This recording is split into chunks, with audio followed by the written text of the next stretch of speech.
TX26 Ketakutan Anissa. Anissa masuk ke rumah Denada. Denada duduk menatap tajam ke arah Anissa tanpa menyuruhnya duduk. "Maaf Mbak, Siva mana ya?" tanya Anissa. "Sivanya lagi main di kamar, ayo ikut saya," ajak Denada saat bangkit dari duduknya. Anissa mengikuti Denada ke lantai atas. Mereka masuk ke sebuah kamar. Anissa heran tidak ada Siva. Anissa melihat ke arah Denada. Denada langsung mendorong Anissa ke balkon. "Bak," ucap Anissa saat terjatuh ke lantai. Denada menarik cadar Anissa hingga terbuka. Anissa menunduk hingga wajahnya tidak terlihat. "Siva bilang uminya sangat cantik, makanya saya penasaran secantik apa wanita yang menggantikan saya di hati suami dan anak saya," ucap Denada. Denada mengangkat dagu Anissa untuk melihat wajahnya. Anissa hanya diam saat Denada menatapnya. "Ah ya, ternyata cantik juga, kalau gak cantik gak mungkin Raihan mau," ucap Denada. "Saya mohon biarkan saya membawa Siva pulang," ucap Anissa. "Dia anak saya, kamu tidak punya hak membawanya," ucap Denada. Anissa bangkit dan langsung ingin keluar mencari Siva. Denada menariknya dan mendorongnya ke pagar balkon. Denada menarik jilbab Anissa, terlihat sudah rambut panjang Anissa. "Astagfirullah Mbak, tolong kembalikan jilbab saya," ucap Anissa panik. Denada membuang jilbab Anissa ke tanah. Siva sedang bermain di halaman bersama Dinda. Siva melihat ke atas. "Umi," panggil Siva. Anissa menoleh. "Siva," ucap Anissa. Denada menatap mereka dengan kesal. Raihan datang dan berlari masuk saat satpam membukakan pintu. Raihan melihat ke arah Siva. Raihan mendekat dan langsung melihat ke arah yang dilihat Siva. Raihan kaget Anissa sudah tidak memakai jilbab dan cadarnya. Anissa menitikkan air mata melihat Raihan dan Siva. Denada menamparkan Anissa di depan Siva dan Raihan. "Jangan pukul Umi," teriak Siva. "Denada, apa yang kau lakukan?" ucap Raihan. Raihan semakin panik melihat Denada memegang Anissa dengan kuat. "Abi, Umi takut," ucap Anissa sambil menitikkan air mata. Raihan ingin berlari masuk tapi terhenti saat Denada tidak sengaja mendorong Anissa hingga jatuh tergantung. Raihan menoleh kaget saat mendengar Anissa berteriak. Raihan melihat Anissa susah tergantung dan dibantu Denada untuk naik tapi tangan mereka terlepas. Raihan berlari ingin menyambut Anissa di bawah tapi Anissa sudah jatuh ke rumput.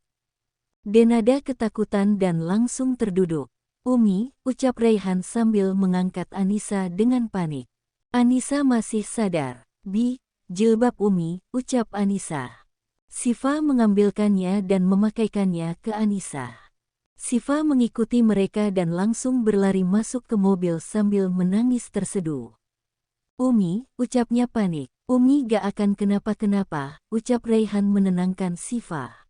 Satpam bingung melihat mereka. Di mobil. "Umi gak apa-apa," ucap Anissa tanpa bergerak. Raihan melihat sebentar ke belakang dengan khawatir. "Maafin Abi," ucap Raihan. Anissa hanya diam menahan sakitnya. Mereka sampai di rumah sakit terdekat. Raihan buru-buru turun dan langsung membuka pintu mobil belakang dan langsung memegang Anissa. Anissa meringis kesakitan saat tangannya tersentuh. Raihan tidak jadi mengangkat Anissa. "Siva, tunggu Umi di sini, Abi manggil dokter dulu," ucap Raihan.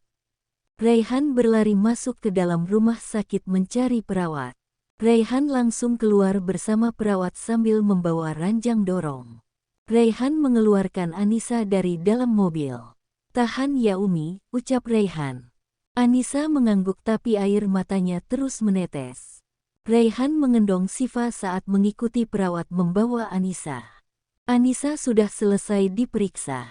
Untung jatuhnya kaki dulu, kalau kepala dulu yang jatuh maka bisa sangat berbahaya. "Ini cuma keseleo kaki kiri dan tangan kiri, jangan banyak gerak dulu," ucap dokter.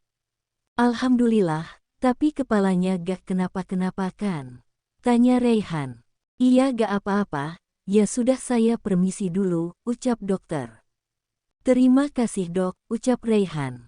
Dokter berlalu pergi. Raihan melihat ke arah Anissa yang sedang memeluk Sifa saat berbaring. Maafin Sifa ya Umi, Sifa janji akan meminta izin Umi dulu saat Sifa mau pergi sama Mama, ucap Sifa sedih. Iya, lain kali harus tunggu Umi datang ya, tapi Sifa gak salah kok, ini salah Umi karena gak hati-hati hingga jatuh, ucap Anissa. Raihan mengusap kepala Anissa lalu ikut memeluknya. Orang tua Raihan datang. Assalamualaikum, ucap Janeta saat buru-buru buka pintu. Waalaikumsalam, ucap semuanya sambil melihat ke arah pintu. Apa yang terluka, ucap Janeta khawatir. Cuma keseleo mah, gak ada yang luka kok, ucap Anissa. Apa kalian sudah lapor polisi? Tanya Pramana. Anissa melihat ke arah Sifa. Janeta langsung mengangkat Sifa dan membawanya keluar.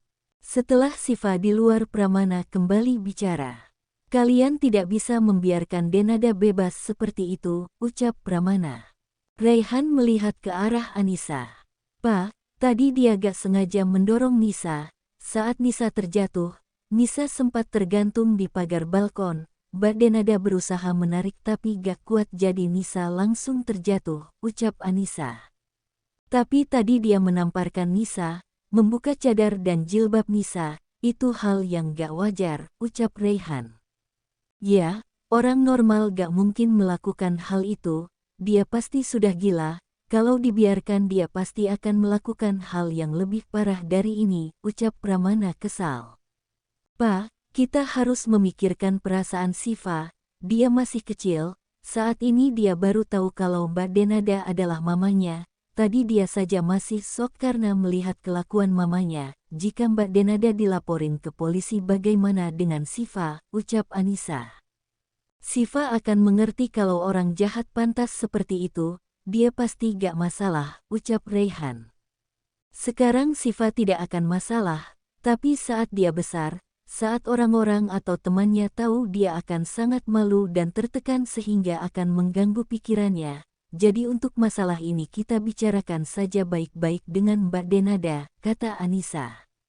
Setelah mereka bicara, Pramana keluar dan langsung mengendong Sifa. Pramana menatap Sifa dengan sedih. Janeta mengerti apa yang ada di pikiran suaminya.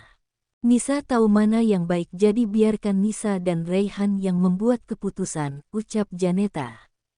Pramana mengangguk. Di dalam kamar rawat, Anissa tersenyum ke arah Raihan. Raihan duduk di sampingnya dan memeluknya erat. Maafkan Abi karena membuat Umi jadi seperti ini, ucap Raihan.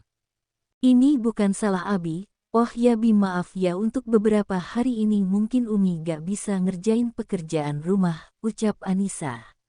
Kita punya Mbak Ratih jadi tenang saja, kata Raihan. Abi telpon Mbak Ratih dulu minta dia ke sini bawain baju ganti Umi, ucap Raihan. Sekalian cadar, kata Anissa. Raihan mengangguk dan langsung mengambil ponselnya lalu menelpon ke telpon rumah. Mbak Ratih mengangkatnya dan langsung mengerti.